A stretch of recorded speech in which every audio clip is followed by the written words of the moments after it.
What's happening with my peoples, man? What's happening with my peoples? This story right here, this story is gonna be told in true to life, old school, dirty weather, 916 fashion. Man, cause this story right here is a hard one. Like I'm telling you, as YouTubers, we really we be trying to be on here like we perfect and shit. But we done took L's in this motherfucker before, and we done had deep dark thoughts that we ain't necessarily want to share with nobody for whatever reason.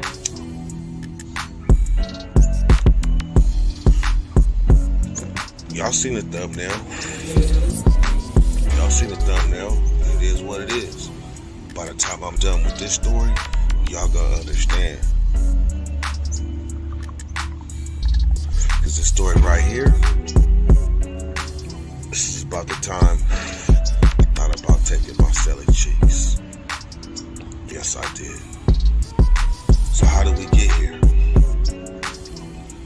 2005, when I pulled up to Solano, there was a guy there. His name was Lil Daddy, right?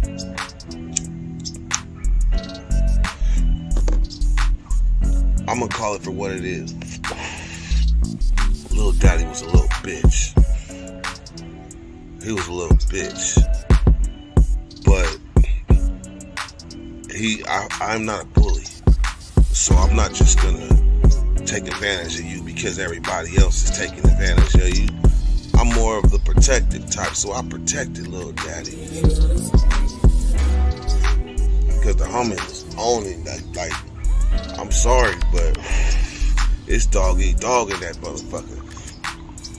It's dog eat dog, and if the homies smell weakness on you, they gonna come in, they close in for the kill. Because nobody wants to be that man on the bottom of the pecking order. Nobody. So you see a lot of times people at the bottom of the pecking order, you see them competing and fighting and horse playing and trying to establish dominance with each other because nobody wants to be down there. So I came and I put a protective wing around Lil Daddy. And this is why. I got a good heart. I feel sorry for the little guy, or I feel sorry for the lesser competitor. That's just me. Everybody ain't built like that. That's me. I am. So in the process of this, Lil Daddy told me, man, I remember you from the other prison. I remember you used to come to the door and whoop, whoop, whoop. And I'm like, okay, yeah, but I really didn't quite remember this guy like that. But I kind of remembered him because I was the sports rec clerk in Salinas Valley on A-Yard. So I had a little bit of wiggle room. So I got to meet all the homies when they first got there. But he put a little extra on it like we was the best of buddies there. And that wasn't it. Red flag number one.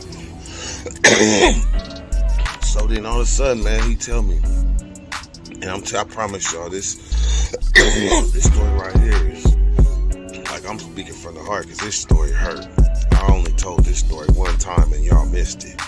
But now there's been more info added to it, so I gotta come with it. So this dude, Lil Daddy, told me about his sister, right?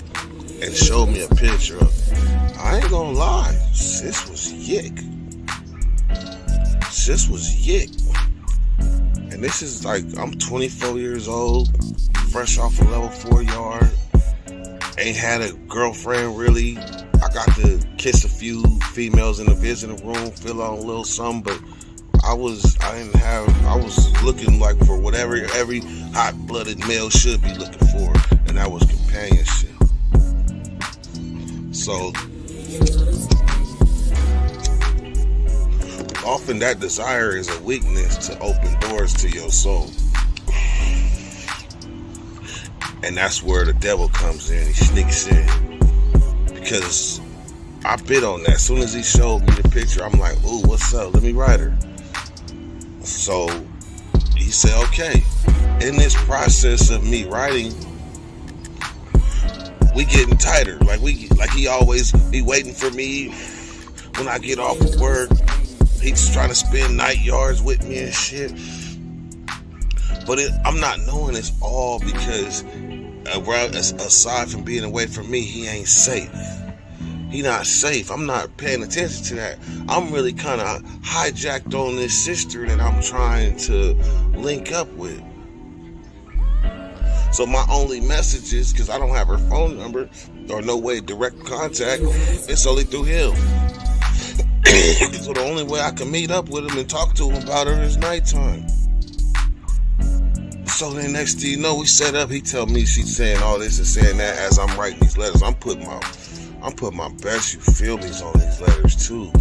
I'm telling you, like, I had the OG player music in the background.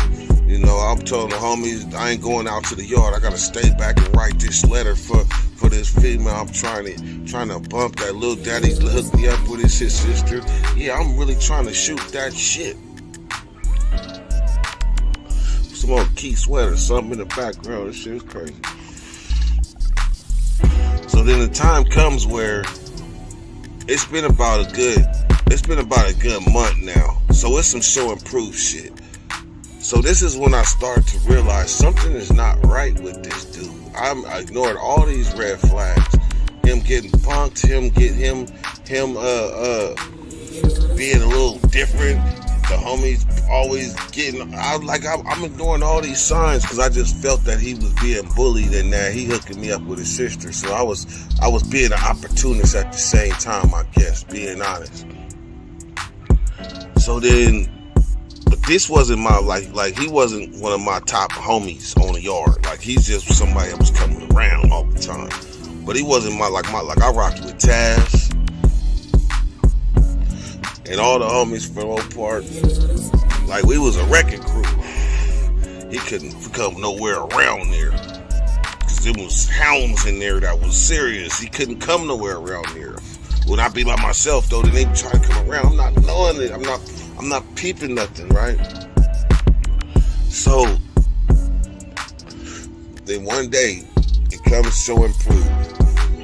I'm gonna have my mama come visit me so I could be out there when your visit comes. Because allegedly she's supposed to come and come see me. I mean, she coming. She said she coming to meet up with me, and she liked what she saw in my letters. And so I set it up. Hey, my mom come. And so I'm waiting. I'll keep, man, in Solano, like when the visitors come, you be in the visitor room already. Sometimes the visitor room door open you in. Or like if you're out there with your visitor already, the door open you in, and you can see the visitors come in, the fresh visitors. Every time that door said, I was looking like, damn, just come. But she never came. She never came. So now a lot of stuff that he been saying, I'm still believing this shit. So when I come back, this is when I met Bipolar. So when I come back to the yard, this nigga, little daddy, seems to be highly upset. Overly upset. So me being the homie I've been, I'm like, what's up? He start crying. Taz come over now. Taz is my boon coon. That's my boon coon. Taz come over. Taz like, what's up with this nigga? This nigga sitting here crying and shit. Taz was like, nigga, it's gonna be alright. Your family wouldn't want you to be out here crying anyway. So, what's up, man? He was like, nigga, she ain't never missed a visit. She ain't never missed a visit like that. So the crying in this, it's not adding up still. So he went in the building. He said, I'm about to call her. I'm about to call her in the building. Try to sneak in. So I tell Taz, hold on, wait for me. I go in the building, right? When I come around the corner, this nigga is cussing somebody out on the phone. Fuck you, bitch. Bitch, bing, and hang up, right? So then he called back. And this nigga was acting like he was talking to somebody. At least I didn't click right there. I really thought he was talking to somebody on the phone, and he handed me the phone and was like, Here, say hello. It said, when I had hello, it said press 1 to be accepted or hang up. This nigga been talking to the operator, right? And this anger and this whole is not adding up. So that's fine, Danny. So when I leave out the building, I'll talk to Taz. Taz like, something not right about that nigga.